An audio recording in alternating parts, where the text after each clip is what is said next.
नवीन औषधि तो कुछ भी कार्य नहीं कर पा रही है। कोई लाभ नहीं हो रहा है। माँ! माँ! माँ! पुत्र गणेश, ये किस प्रकार के विचलन का आभास हो रहा है मुझे? कैलाश में सब कुशल तो है ना? मैं सुझाव देता हूँ कि हमें सप्त ऋषियों का आह्वान करना चाहिए। कदाचित वही हमारी सहायता करेंगे।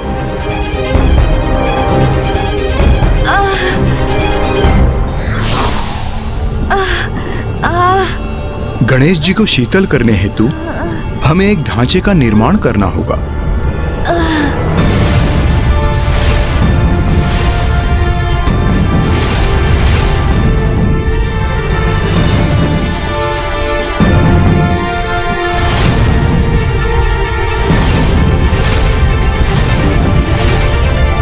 ऋषिवर, ये क्या है? इससे भला क्या होगा? ये चटाइयाँ जिससे हमने इस ढांचे का निर्माण किया है, ये खस्क की दूब से निर्मित है और खस्क शीतलता प्रदान करता है। इसलिए अब सर्वप्रथम वरुण देव वर्षा प्रदान करेंगे।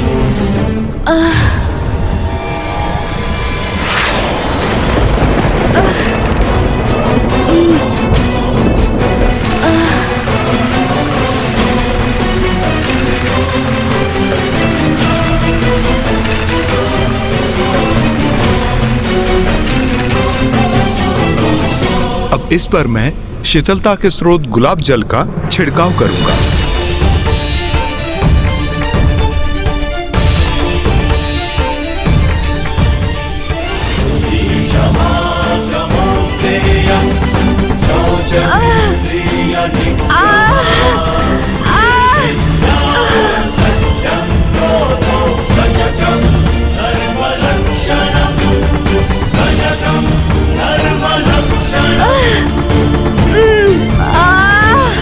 अब वायुदेव वायु प्रवाहित करेंगे। अब गुलाब जल और वायु खस के चटाई से होकर आपको स्पर्श करेंगे, तो इससे आप अवश्य शीतल होंगी।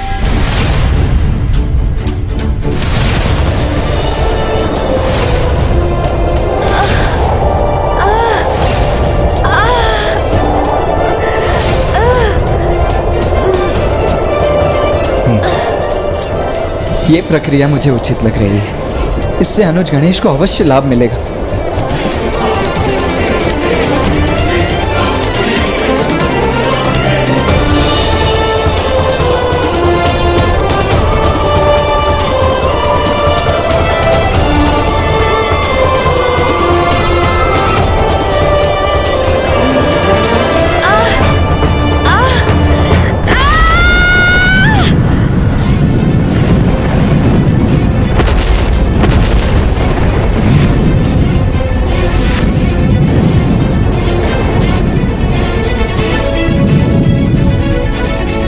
गणेश जी के शरीर से निकलने वाले अग्नि ने तो नीम के वृक्ष को भी जला दिया। इस उपाय का कोई भी लाभ नहीं हुआ और ये ताप तो अब और भी असहनीय होता जा रहा है।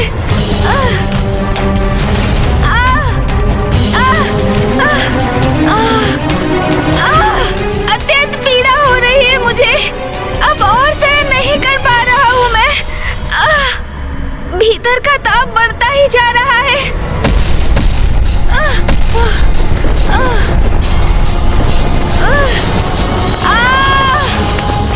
ये क्या?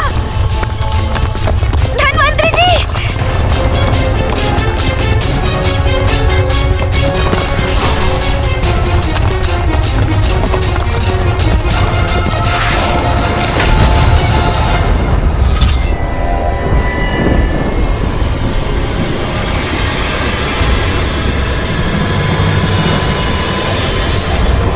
मेरे कारण धन्वंतरी जी भूमि में धंसते जा रहे थे। सभी इतने चिंतित हैं। मेरे तन के इस ताप से सृष्टि भी कुप्रभावित हो रही है। नहीं, अब किसी अन्य को नहीं, मुझे ही इसका कोई उपाय सोचना होगा। किंतु मैं करूं तो क्या करूं? मेरे उदर में इतना ताप उत्पन्न हो रहा है। मन तो कर रहा है कहीं जाकर किसी सरोवर में स्थित हो जाऊं।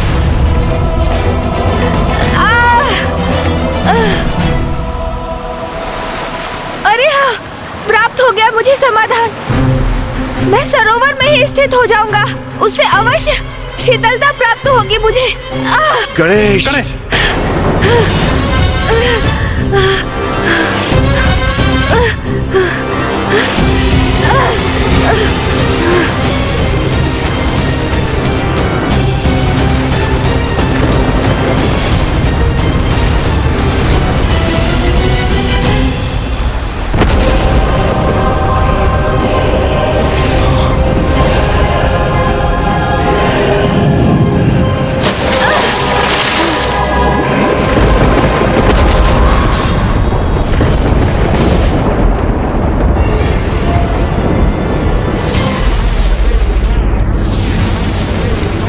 सरोवर के जल की शीतलता से तत्काल उपचार मिल रहा है मुझे। अब मुझे कुछ समय यहीं रहना चाहिए, फिर मैं अवश्य पूर्ण रूप से शीतल हो जाऊंगा।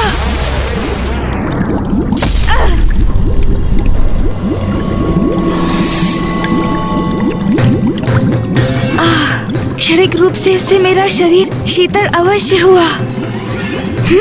ये क्या हो रहा है? मेरा ताप तो पुनः प्रभावी हो रहा है। गणेश को इस सरोवर में उतरे बहुत अधिक अवधि हो गई है। वो वहां कुशल तो होगा ना? कुशल ही होगा, कुशल क्यों नहीं होगा? मुझे पूर्ण विश्वास है वो अवश्य कुशल ही होगा।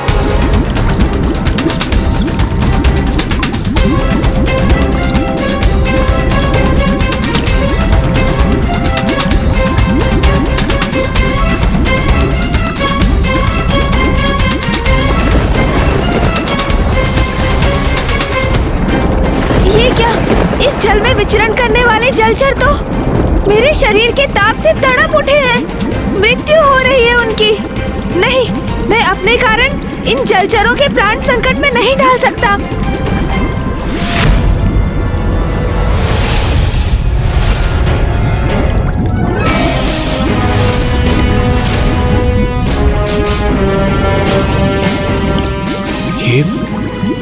ये वाष्प क्या सरोवर के जल से उत्पन्न हो रहा है?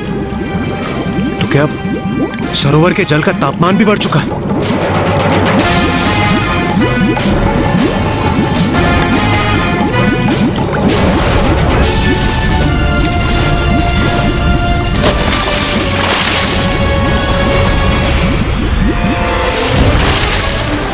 बचिए।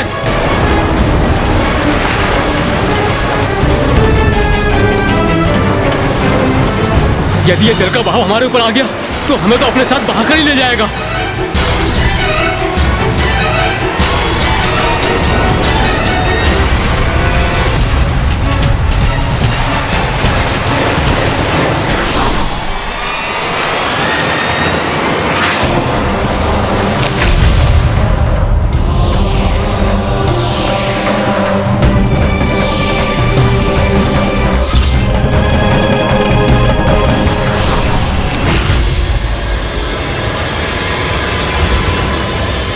इस सरोवर में मैं और अधिक देर तक स्थित नहीं रह सकता। मुझे शीघ्र यहाँ से निकलना होगा।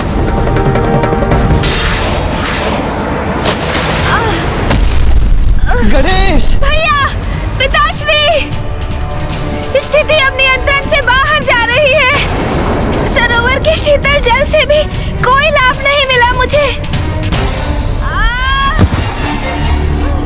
मैं उमा को सूचित किए बिना ही कैलाश से चला आया। अब तक उन्हें मेरी अनुपस्थिति का अनुमान हो चुका होगा।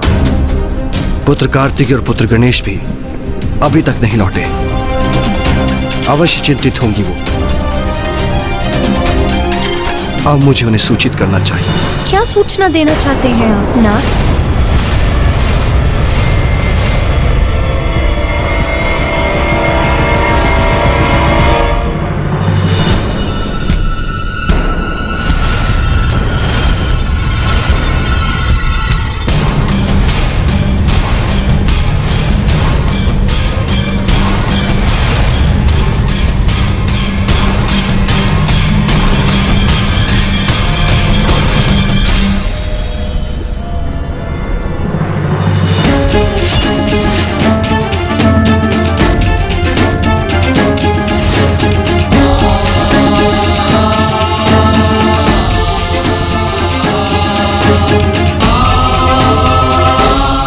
अश्विनी कुमार, आप यहाँ? और गणेश? गणेश कहाँ है?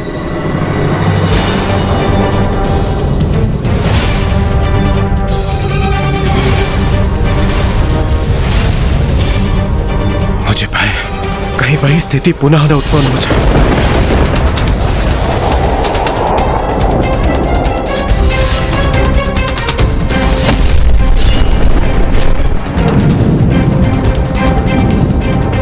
ये क्या, माता तो यहीं चली है।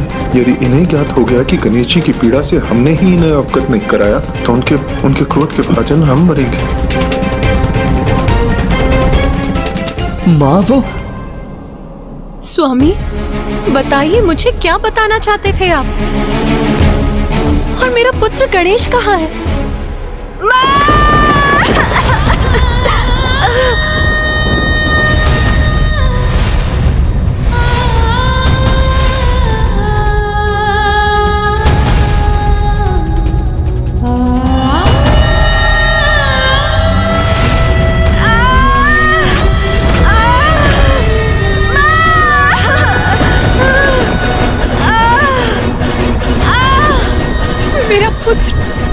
मेरा पुत्र गणेश इस अवस्था। गणेश के तन से इतना ताप क्यों उत्पन्न हो रहा है? क्यों है वो इतने कष्ट में? माँ, आप मेरी चिंता मत कीजिए। मैं यहाँ सर्वथा सकुशल हूँ, किंतु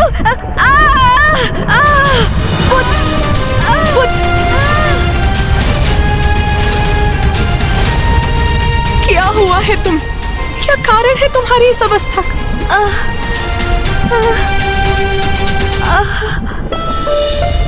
अच्छा पुत्र, कुछ मत कहो। सर्वप्रथम तुम ही स्थान ग्रहण करो। आओ पुत्र बैठो।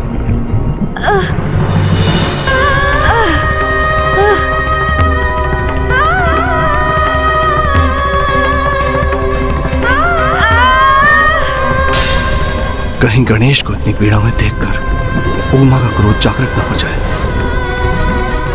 माँ, मैं सर्वथा कुशल हूँ, बस उधर में थोड़े ताप का अनुभव हो रहा है।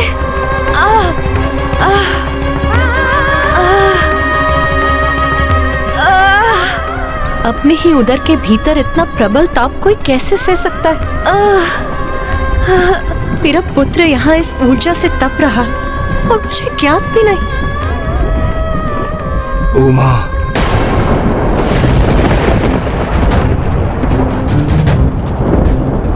समझ गई, सब समझ गई।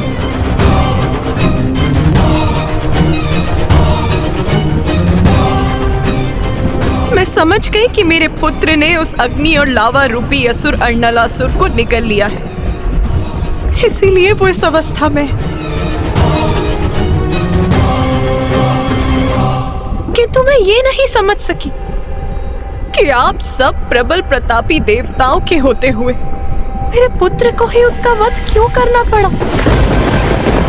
जिसका भय था वही हुआ। माता हम सब पे कुपित हो रही है। वो गणेश जी की स्थिति के लिए हमें उत्तरदायी मान रही है।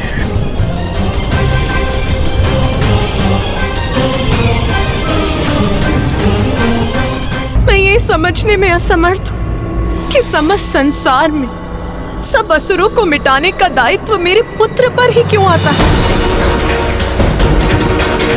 तो क्या ये स्थिर है कि जब भी संसार में कोई असुर अपना शीश उठाएगा तो उसे नष्ट करने के लिए मेरे पुत्र को ही कष्ट उठाना होगा?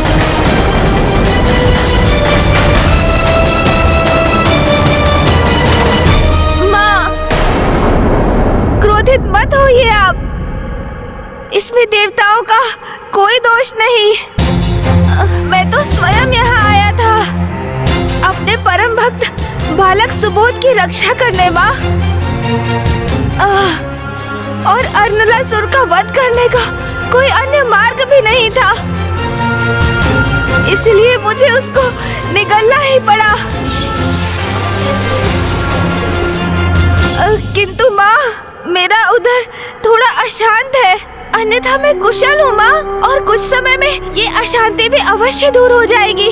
हाँ, मुझे स्पष्ट दिखाई दे रहा है पुत्र, तुम कितने कष्ट में हो। माता, गणेश जी को इस कष्ट से मुक्ति दिलाने के लिए हमने धन्वंतरी जी, अश्विनी कुमार और सप्त ऋषियों का आवाहन किया और इन्होंने सभी संभव प्रयास कर लिए, किंतु माता। हाँ माँ, गणेश के उदर की उष्णता को शांत करने के लिए हम हर संभव प्रयास कर रहे हैं, किंतु अब तक तो हम उन सब में निष्फल रहे हैं। और माँ, गणेश तो अपने उदर की उष्णता को शांत करने के लिए स्वयं सरोवर में तक कूद गया, किंतु अन्य उपायों के समान उसका भी कोई लाभ नहीं हुआ, है ना? गणेश की इस अवस्था को देखकर सभी यहाँ पहुँच गए। सबने भिन्न भिन्न उपाय भी कर लिए, किंतु किसी के भी मन में ये विचार नहीं आया कि आप सब मुझे उसकी माँ को सूचित कर दे। स्वामी, यदि आप मुझे सूचित कर देते तो गणेश की इस पीड़ा का अंत बहुत समय पूर्व ही हो जाता। ये क्या कह रही है माता पार्वती? गणेश जी की पीड़ा का अंत कैसे हो जाता? किंतु कैसे माँ? माँ हूं मैं उसकी, इसीलिए मुझे भली भांति ज्ञात है कि गणेश के उदर के ताप को शांत करने का क्या उपाय है। तो बताइए ना, शीघ्र बताइए ना माँ, कि क्या है वो उपाय जो अनुज गणेश को उसकी पीड़ा से मुक्ति दिला सकता है।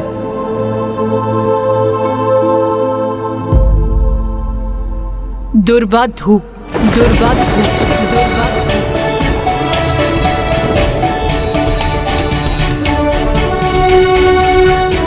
आप गणेश के श्री विग्रह को दुर्वा समर्पित कीजिए। माता सर्वथा उचित ही कह रही हैं। ऋषिवर, दुर्वा धूप की 21 गांठें ले आई। गणेश उसे ग्रहण करेगा तो उसका उदर अवश्य शांत हो जाएगा। हाँ माँ, और इस कार्य में हम सभी भी ऋषि कश्यप की सहायता करेंगे। उचित है पुत्र।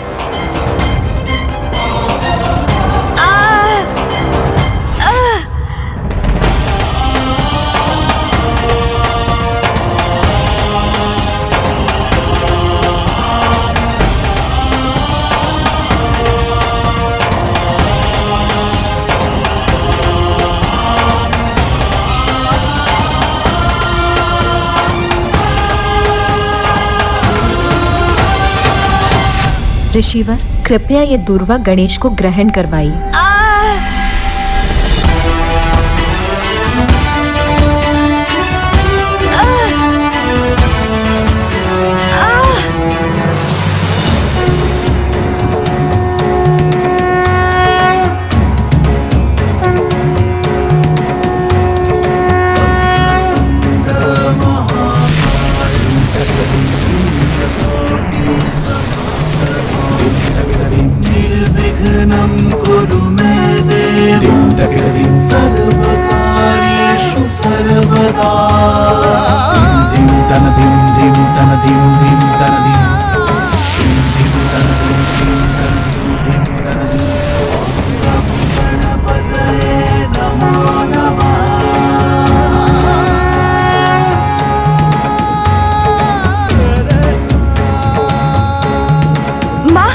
मुझे मेरी अवस्था में सुधार का आभास हो रहा है,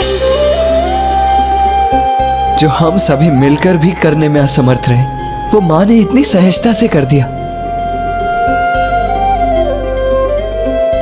लीजिए।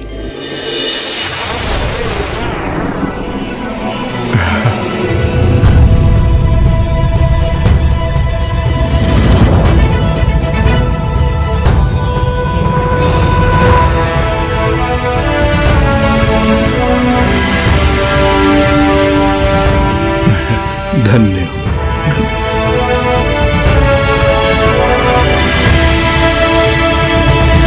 कदाचित आपको ये समझना चाहिए था कि संतान के विषय में माँ से अधिक किसी को ज्ञात नहीं होता। माता, इस दुर्वा ने गणेश जी की पीड़ा को कैसे शांत कर दिया, जबकि हमारे समस्त प्रयास तो विफल रहे। गणेश और दुर्वा के मध्य एक बहुत ही विशेष संबंध है।